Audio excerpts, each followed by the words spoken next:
Good morning, my name is Chris Adlam with Youth Pledge for Employers, and I'm delighted to be joined by Kim Uzel from the Financial Wellbeing Academy. Hello there, Kim.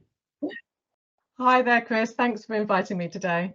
Yeah, thank you for giving up your time to speak with me this morning. I'm sure you've got 107 other things to be doing. But I guess my sort of first question has to be, can you tell me about the Financial Wellbeing Academy and what it is you do? So at the Financial Wellbeing Academy, we are all about helping people to understand and learn more about their money and how it works and how they can feel better about it and be more confident about it. So we go into workplaces and organizations in person and online to support employees, students, everybody that we can possibly reach to help them understand their money better. And that's essentially what we do, teach people and support people so that they can make better financial decisions, not just today, but for the rest of their lives. That's amazing to hear, and something which I think, bearing in mind the current climate, is probably, more useful than ever, and people probably have, more of a focus on their money more than ever. So it's really great to hear. And, just to sort of, could you touch on maybe just some of the areas or maybe some of the sort of ways you upskill people when it comes to, say, managing their money?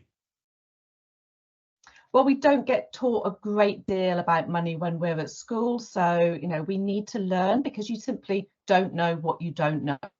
So we'll cover things from basic budgeting, understanding things like tax rates. And, when you start out in the world of work, there's all of these new phrases like pensions and, tax allowances and personal allowances that are really important to understand because they affect the amount of money that we have in our pocket to spend. And so it's a bit about some basic education and terminology, but also about what's important to us in the way that we spend our money. Making sure that we make the right decisions so that we can afford the things that we really want that are important to us, but that we're also looking at our futures. And I know it might seem that it's a long way away before we get a mortgage and a house and need a pension, but the sooner that we start doing these things, the better our life is going to become, because we get all the things we want when we get older. So going in and covering all of these topics so that you can live for today and enjoy the money that you've got, but still make sensible decisions for your future, because it's not just about the financial squeeze. It's about all of those things that happen in life that cost us money: having a family, buying a house, changing jobs, moving to a different part of the country, or going traveling abroad. They all have a financial implication. So if we don't understand our money, we might come a cropper, and we don't want that to happen. We definitely don't want that to happen. And you touch on, as you say, sort of the different demographics you sort of, talk to and engage with, and, helping them understand their money. And as you touched on, it's something which, isn't an area that's covered particularly, in schools, if at all. So when you're engaging with different demographics, whether it be students or employees, I guess, some of the skills you're using are very akin to a teacher in terms of, communicating, sort of breaking things down in a way that people can understand it. And what other kind of skills do you find serve you really well when you're out there actually trying to engage with different demographics about their money? So listening is a huge thing, not just talking at people, but speaking with people. And that means giving them space to let you know what they're worried about or what they don't understand. Because I've been working with people's money for over 35 years, which is a very, very long time. So it would be easy for me to just talk. And I'm quite capable of doing that.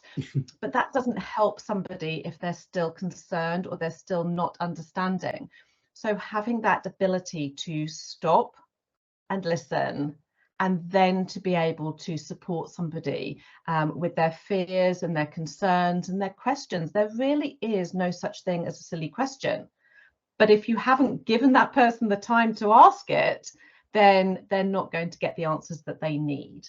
So listening is key, and understanding that everybody is different.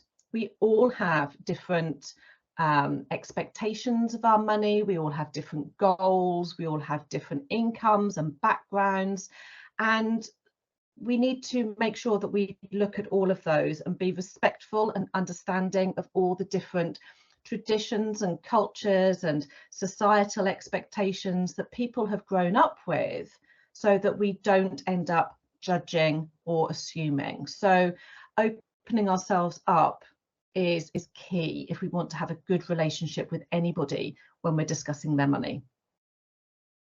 And one thing you got me thinking about there when you were talking about, as I say, sort of some of the skills you have to utilize, and as I say, how you have to go about sort of listening and being empathetic, there is actually how you get to the role. If we talk about your role even broader, as I say, sort of as a as a sort of teacher person in an advisory role, if I was to sort of speak to some of the young people that I regularly engage with, and they expressed an interest in some kind of teaching or advisory role in the future, a lot of them would know that, okay, I need to get experience in the field somehow, and you've touched on your experience in the field, but a lot of them then wouldn't know how do they take the steps to actually, as I say, making it their business, that, as I say, they advise on it or they are teaching on it. So from your own experiences, how did you go from sort of having an interest in managing people's money and learning about it, to actually taking on, as I say, the sort of advisory teaching role of it?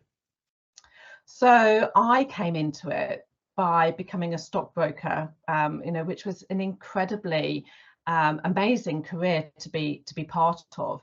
So it depends on what you want to focus on. If you want to be somebody who is supporting somebody with the investment and management of their money, and you want a career in something that is more akin to being a financial planner or a financial advisor or working in the bank, then there are so many career paths that you can follow.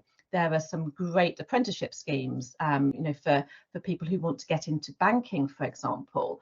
And places like the CISI, which is the Chartered Institute for Securities and Investment, have huge areas on their websites that will support people in finding the right studies to do, and a lot of them work with the universities to put those programs into the universities as well. And I've been lucky enough to be a guest lecturer to support some of those programs. So if you want to go into that side of things, then there are lots and lots of avenues, but be prepared to study, because learning about people's money takes time. You've got to have a real devotion to it, but it can be incredibly rewarding. And that's where I've spent the majority of my career, as a stockbroker, a wealth manager, and I ended my corporate career working for one of the big banks. So there's loads of ways you can get in. If you want to flip it and do the training side of things, then that's completely different. But I would say that having that grounding in finance first should be your first port of call. So for many of us who go into the training side of it, it's like the second part of our career, and that's how it was for me. Certainly, I started teaching and training and that sort of thing about 15 years after I started my actual career.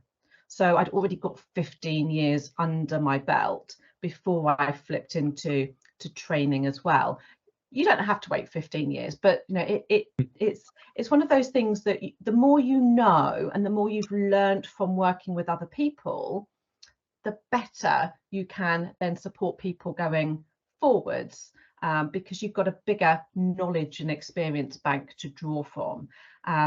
But training can happen. If you want to be a trainer, if you want to be a teacher, then learning about basic money stuff and having those conversations with people is a great start. Just talking about money, becoming confident to talk about money, and then you can stand up and do a talk about money. You don't need any qualifications to do that. You can just do it, and that's really powerful. Thanks, Kim. That's really useful and really practical inside advice, and I appreciate that. And you've touched a little bit on sort of, what, some of the motivators around your role is in terms of what, I can imagine some of the parts of the good days look like. And so my next question really is, in your role, what do the good days look like, and what do the challenging days look like? Oh, that's a great question. The good days are when you see a post on Facebook or on one of the other social media platforms where somebody says, I have done this, or I have saved this money, or I have opened this savings account, and it feels really good. So to see people actually making changes, because we all want more money. We all say that we want to have more in the bank, or we want to earn more, but we've got to go out and make those changes to actually get it. So saying it is one thing. When you see people doing it and then celebrating it, that is really exciting. It doesn't matter whether it's £1 that they've saved or £100,000. It's all in the right direction, and that feels really good. And when I get on a training session with a business that is reaching out across the world, and you start that session with, tell me, whereabouts in the world are you? And you see all of the different countries coming through, that really excites me, because I know that we're reaching so many people. And every time we speak to somebody, get them more confident with their money, they can go and speak to somebody else and get them more confident, and the ripple effect is huge. So that's like the really exciting parts of my day, and that feels just amazing to know that we're helping so many people. The challenging times are when people say that they want to do something, but they really don't, because they're not prepared to do the work. And that's quite hard, because you want people to do well. And they say that they want to do it, but then they don't. And you have to at some point say, if you're not prepared to do the work, then I really need to spend my time working with people who are prepared to do the work. So recognizing that and saying no to people because they're not going and getting the results can be quite tricky, because human nature says we want to help people, and we don't like letting people down. But if they're not helping themselves, then we're stuck a little bit. So that's the challenging bit. I think you raised a really interesting point there. And although I've sort of compared, at times during this talk, what you've done to, to sort of what you're doing to being a teacher, or those kind of things, actually, as you say, you've got that sort of additional responsibility there in terms of, as you say, providing clear, concise advice, as you say there, making sure you tell people no at the right times, controlling expectations. And I guess in sort of worst case scenarios, when people come to you and maybe, they're looking for, financial advice because maybe they're not in the best position, I'm guessing, that sort of going back to some of the skills we touched on earlier about listening, having good communication, building up a good rapport is even more important when the person is maybe not in the best position. And this is something that can be quite sensitive as well, because if you have found yourself struggling with money, or if you're worried about money in some way, we know that part of you definitely wants to move on from that. But maybe there's another part that's not quite ready to move on just yet. So sometimes it's navigating that to say it's obvious that you're not ready just now. But when you are, I will be here. And being able to have that level of communication is really important. So you're not necessarily just cutting people off and saying no, you're on your own, but you are inviting them to come back at a time that is more appropriate for them, when they are able to help themselves a little bit more. It's got to be a two-way thing, whether we're doing a one-to-one or talking to a room full of thousands of people. Everybody's got to want to make that change and then to go and do it. I think you raised some really interesting points there, and again, it's really insightful. And unfortunately, time-wise, I need to wrap up with my final question now. I literally could.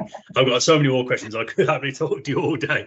But my final question really, Kim, is, and you've touched on sort of your own journey, your own experiences, maybe sort of, as I say, sort of mistakes you've made, and learned from, successes you've had. You know, taking that all into account, if you could go back and speak to, I don't know, sort of a 16 to 18-year-old Kim, you know, you're about to go out on your sort of career journey again, you know, what's the one piece of career advice you would give to your younger self? Okay, so it's never too late to change your mind. So don't feel that you've got to decide early on what you want the rest of your career to look like. So go with whatever excites you at the time. I started my career in law. That was where I initially headed. I didn't go to university. I found a way to study law in my own time so that I could do the career that I thought I really wanted. But a few years later, I found stockbroking. And then a few years later, I found coaching, training, and mentoring. So don't feel that you've got to put yourself into a box right now. Wherever you are on your career path, whether you're 16 or whether you're 60, it's never too late to make that change. But equally, you know, if you find something you love, then, you know, great, run with it and enjoy every minute, because the more you enjoy what you do, the better the results that you're going to get with other people.